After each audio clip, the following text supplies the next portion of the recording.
Well, we're sticking to an art theme now at the Taste of Cavan, and I have got two more members of Bailieborough Creative Hub. I've got Áine Duffy, artist, and artist Olivia Canavan. Very welcome, ladies. Hi. Thank you. Great to see your stuff. First of all, I'll go to Olivia this time on the left side. Olivia, you have got some of your pottery or your ceramics with you. Yes. And I do believe you're actually on the spot up there in the artist gallery doing your... I am indeed. Yes, I am. Yeah, I have my pottery wheel here today, and I'm throwing some pots up there on the wheel. And anybody throwing a pot. Yeah. Must remember that. Yeah, throwing a pot. Throwing a pot. Yeah. I'm sorry, I can't come to the phone now. I won't be going to the meeting. I'm throwing a few pots this morning. Yeah. I know what they mean. I can't be reached. So if anybody'd like to throw a pot on the wheel today, I'm doing it up there. It's a great opportunity. Yes. A good challenge. Yeah, absolutely. And you can bring it home with you as well. And as part of the Bailieborough. Yeah, come up, surely. Yeah. I have old clothes that you can cover your good clothes with. And it's part of the Bailieborough Creative Hub that I'm here with today. Yeah, so Bailieborough Creative Hub, we had two guests on early for it. This seems just like a fantastic organisation, this Bailieborough Creative Hub.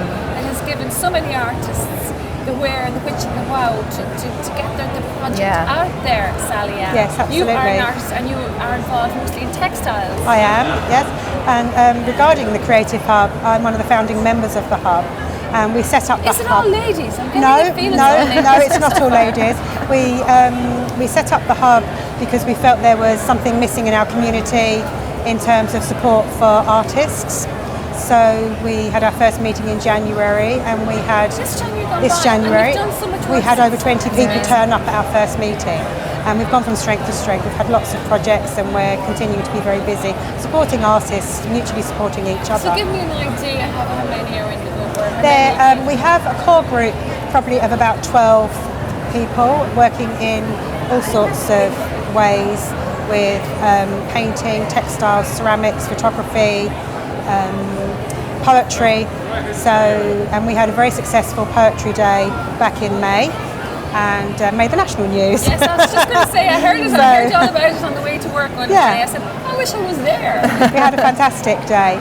And the community has really embraced what we're trying to do in, just bringing the creativity out of people. Okay, so speaking of creativity, you've got some of your goodies with you. I have. Tell me about this. So two things. Well, this is a piece that I'm working on currently, an old family photograph, and just embellishing it to create a new heirloom, if you like. Colours. So it's obviously a wedding in around about 1931 or 32. It's amazing. It's a fabulous picture, isn't it? Yeah, and three generations of my family are in this picture, so it's a personal piece. So that's something that I'm currently working on. And just hold it up there. I haven't got a camera to zoom in on that, but you can see the gist of what you do. So you're working on this, Sally. So working on this at the moment, and the sewing for me. When you say you're embellishing it, what exactly? Yeah, so just picking out the flowers and picking out some highlights, and I haven't. It's like 3D, or is it 3D? Yeah, so it's 3D. So just using embroidery, hand embroidery, just to pick out the flowers, just tiny little French knots. You're going to do all those flowers? Probably going to do all the flowers. I'm just making it up as I go along, really. I haven't decided exactly what colours, whether I'm going to use one colour.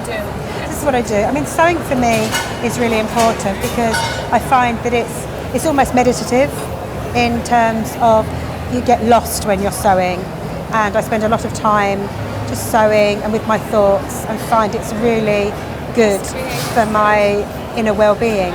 And that I've actually produced a small pack which is called a Sal's pack, so slow and leisurely sewing, and basically it's a pack with a mixture of fabrics and sewing threads and mixed media sequins with a little leaflet in it and some sewing stitches inside.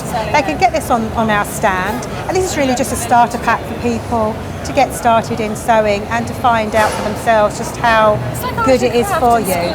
Yeah, and it's very simple, basic pack just to get people really involved in sewing and to find out for themselves how creative you can be just with a few materials. And so now let's get back to Olivia and throwing a pot. Yeah. Yeah. So if anybody says, I've never done that. I'd love to try it. How best would you advise them to go Absolutely, try it. I have my own studio in Kingscourt, and I have my own Facebook page and Instagram, so all they need to do is contact me through that, and they can book in to do a workshop. I do kids and I do adult throwing workshops. Do you do weekly classes or anything like that? At the moment what I do is I advertise, like we say, maybe a Saturday class, and you can book in then, and you can throw your own piece on the wheel, you can decorate it. I slip decorate it, which is colour at it, fire it, glaze it, and then you get it back. So just show us, tell us how. Yeah, so these interesting pieces there. That's just a little pour. Yeah, it's a little pour, and you can use it for obviously a jug, for pouring your milk or your water, for your green tea or whatever. And the form of it is that I haven't put a little handle on it because it just fits into your hand like so. So it works So glaze, just like do you that. need one of those really warm ovens to glaze? Yeah, you need the kiln. Yeah, you do. You need a big kiln. So I've a selection of these. I do little espresso mugs, larger mugs, and then some of the larger pieces are these here, which are, you can use them as a platter or a fruit dish. Yeah, Or so you hold that up to the camera. It's actually doing very well. We thought because it was green that it would do weird things with Yeah. our but it's not. It's not. It's yeah, you okay. can see the lace pattern on that there. So yeah. that's, you put it, how did you do it? You laid lace on the fish. Yes, I did, yeah. And the clay was wet, so And it you took the print. Took Yeah, the print. yeah. Oh, it's really And then I put a colour you know on what? it. That's the sort of thing that I would love to get as a present. Oh, thank Wouldn't you. necessarily rush out and buy for myself. Yeah. Because, like, this is, Yeah. but it's just the sort of thing you really love to get as a present. Yeah. And the same with your kind of thing as well.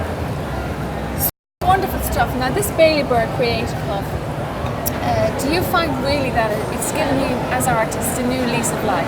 Oh yeah, absolutely. It's really encouraged us all, really, I think, to push ourselves more. We've got artists that have joined our group that have now given up their full-time work and really going full strong into production and working solely as an artist. We have members that have never performed before that are now performing.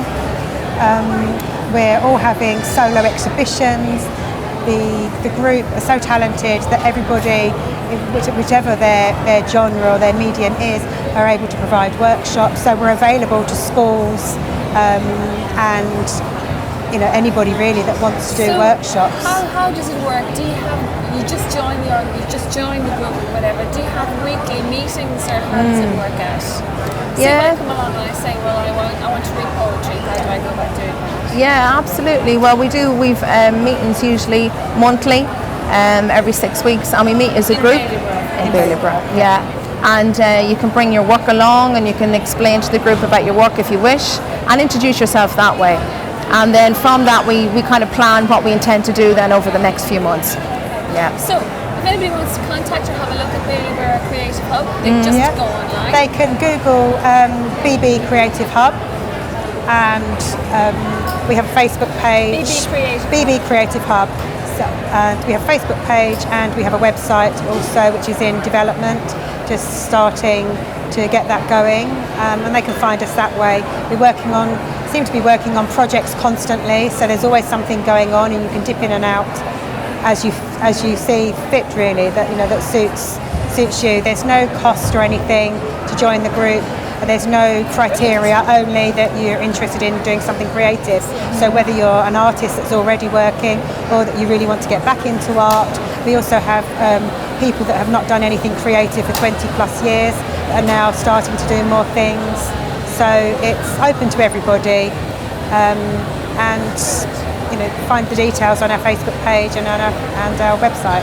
Okay, so Olivia, somebody wants to source some of your work.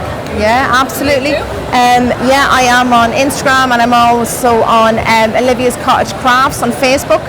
And you can message me there through Messenger, and you can see me today up at the Wellbeing area today at the Taste of Cavan as well. And for your work. And for me, you can find me on My 7 Year Stitch, and you can find me under that on Facebook, and have my work there, and also on Instagram, Sally-Ann J. Duffy.